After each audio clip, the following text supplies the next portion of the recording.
Okay, Assalamualaikum dan selamat sejahtera. Kita teruskan dengan kemahiran menyukat isi padu cecair. So tadi kita dah kenal beberapa bentuk, beberapa sukatan. So sekarang saya dah letakkan air yang berwarna untuk kita nampak macam mana cara untuk menyukat. Okey. Kenapa saya letakkan dia di atas bekas ni? Okey, kenapa saya letakkan? Okey, saya letakkan bekas ini supaya mata kita betul-betul berada satu garis lurus selari dengan arah air itu, aras air ni. Okey, kita tak boleh tengok daripada atas. Maknanya kita daripada atas kemudian kita pandang ni. Contoh, okey, contoh macam ni. Kita tengok daripada sini untuk sukatan di sini tak boleh. Kita kena tengok betul-betul aras air dia. Okey, barulah kita boleh dapat isi padu yang tepat. Okey, contoh yang pertama. Okey, yang besar ni. Kita mesti tengok lurus. Nampak? Dan kita tengok. Nampak tak? So sini ialah 800, 900, so sampai sini ialah 1000. Okey, saya besarkan supaya kita lebih nampak dengan jelas. Okey, so 1000, so ini 1 liter. Bermaksud 1 liter adalah bersamaan dengan 1000 mililiter. Dan kita kena pandang kat sini. Okey, ingat kita kena pandang dekat sini, sebab kalau kita pandang dari bawah, kita akan nampak permukaan dia yang berbeza. Nanti kita tengok apa perbezaan dia. Okey, ini yang pertama. So kita tengok yang kedua. Ini nilai yang lebih sedikit. Okey, sama juga. Kita kena pandang betul-betul pada aras air itu. Okey, so nampak tak dekat mana? Okey, so tunjuknya 200, tapi 200 apa? So kita turun ke bawah dan kita nampak dekat bawah ni ialah unit. Unit apa kat sini? Okey, unit mililiter. So bila kita letak, okey, ini ialah 200. Okey, 200 dan unitnya ialah mililiter. Okey. Yang ketiga. Okey, yang ketiga. So airnya sehingga 500, tapi 500 apa? Kita turun ke bawah dan kita nampak tu. Nampak? So ini ialah unit mililiter. Kira ada yang tak jelas. Okey, nampak tak ni? ml kan? Ni unit ml. So kita baca kat tepi ni. Okey. So dia sampai atas. So sehingga nombor 500, so 500 mililiter. Okey. So kita juga ada yang kecil ni. Nampak tak yang kecil ni? Okey. Memandangkan dia kecil, so kita kena turunkan kamera supaya dia selaras. Okey.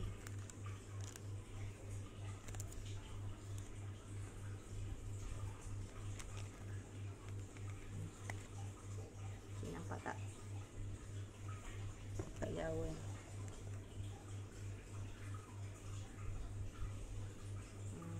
Okay. So berapakah isi padu dia? Nampak 10 ml. Okey. Tu nampak kan? Ni 15, ni 20, so sini ialah 10 ml. Okey. Sebab bekas dia ni tulisan dia berwarna putih tu yang macam tak nampak sangat tu. So yang ni saya dekatkanlah Okey, nampak kan? Nombor berapa? Nombor 10. So ini ialah 10 ml. Okey, macam saya tunjuk tadi, selain daripada dalam bentuk bekas, seperti bentuk string pun ada. So nampak tak?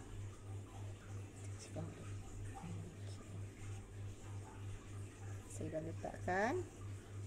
Jadi daripada bawah, so 10, 20, 30. Okey, so sampai sini ialah 40. Ni kalau kita betul-betul ni sebenarnya ada nilai 40 kat sini. Tapi ni tak boleh nampak sebab dia punya getah ni pun warna hitam kan. So sini 40 apa? 40 ml. Okey. 40 ml. So yang ini sama juga, kita tengok. Okey, mana sukatan dia? Okey, 5 6 7 8. Okey, sampai 8, sampai 9 ni. Okey. Dia sampai 9. Okey. Sini pun sama. Ini sampai 15. Okey. Ini beberapa contoh yang kita ukur nilai yang besar, nilai yang kecil sehinggalah 1000 ml ataupun 1 liter. Okey. Jangan salah tu. Okey. So hari ni kita akan tengok contoh-contoh latihan. Okey. Yang pertama,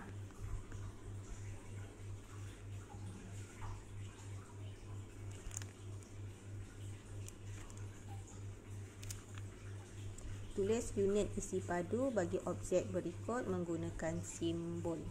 So sekarang yang pertama, kita tengok air tin, kopi sedap. So 225 apa? Nampak kan kat situ 225 ml. So unitnya ialah ml. Okey.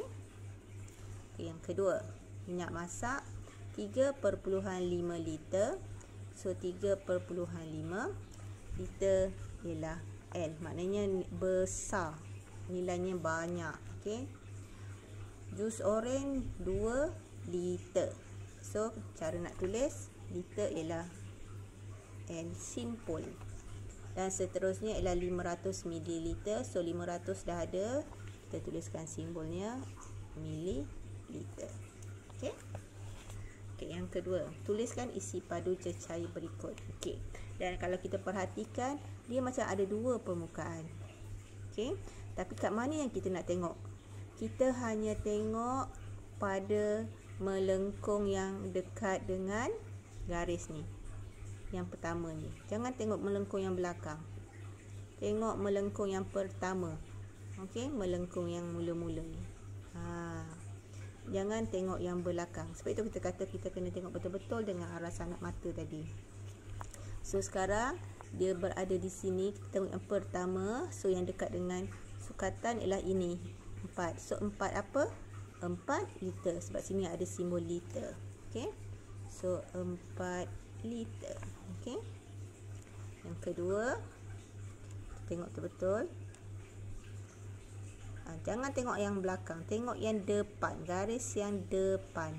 So garis yang depan menunjukkan 800. 800 apa? 800 ml. So sini ialah 800 ml. Okey. Okey, nampak tak? Tu 800. Okey. Yang ketiga, berapa dia punya sukatan isi padu dia? Tengok garis depan, jangan tengok yang belakang. Garis depan. So garis depan ialah 200. 200 apa? Simbol yang ada ialah ml. So dia akan jadi 200 ml.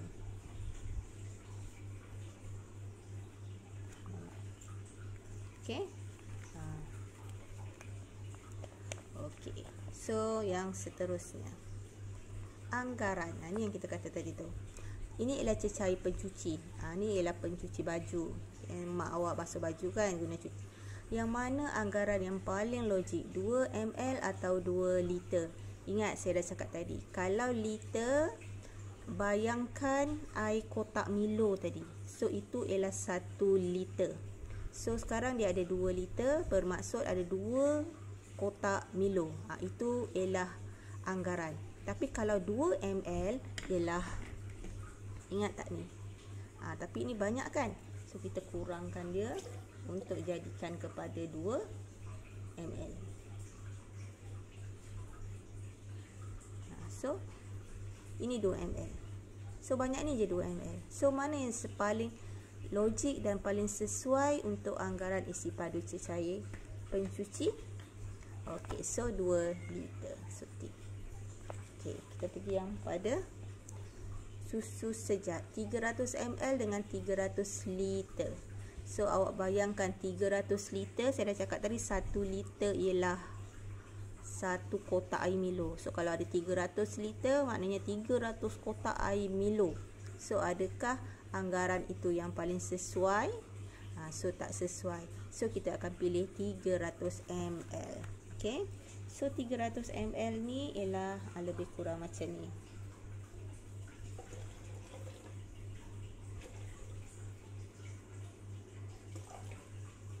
Inilah lebih kurang ini tadi kan 500 tadi, tapi kita tak boleh pandang daripada atas, kita kena pandang betul-betul ikut mata. Macam tu. Okey, nampak tak? Lebih kurang lah sebab saya okey, ni 300 ml. So logik lah macam cawan kita minum kan, sesuai dengan anggaran untuk susu sejat. So yang paling sesuai ialah 300 ml. Okey, kita pergi pada yang seterusnya. Nyatakan isi padu cecair. So kita go through je yang ini.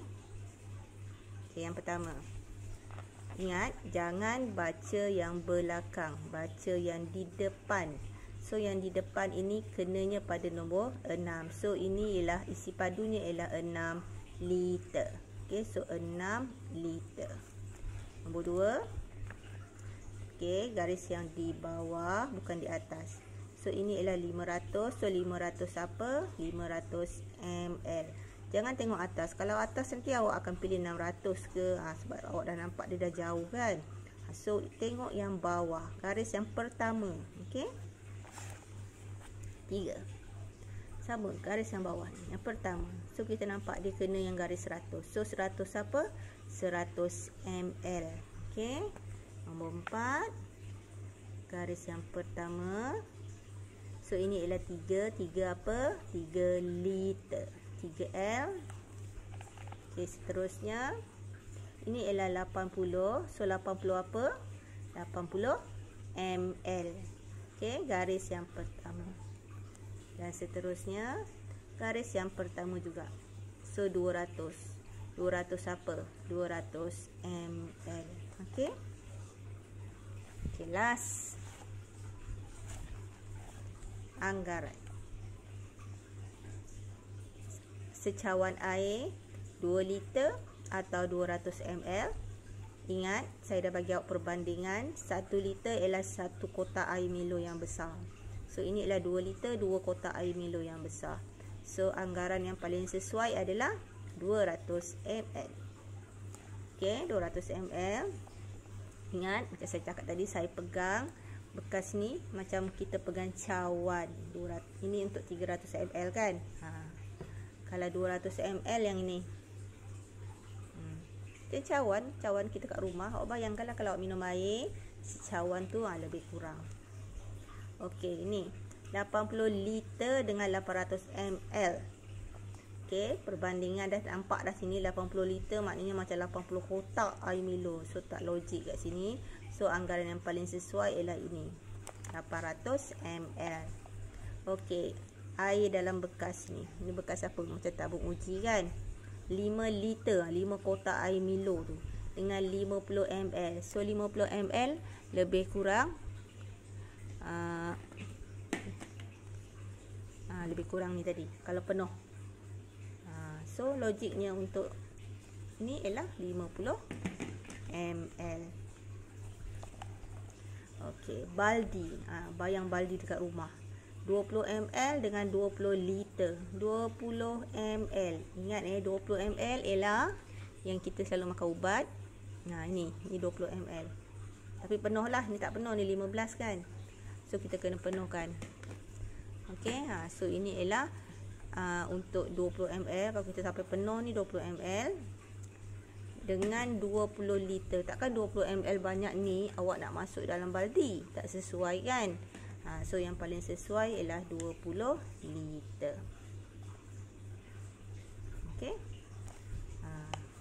So yang ini tak perlu, kita mahirkan yang atas dulu. Okey, so fahamkan betul-betul. So lepas ni kita akan sambung dengan latihan dalam buku aktiviti. Okey.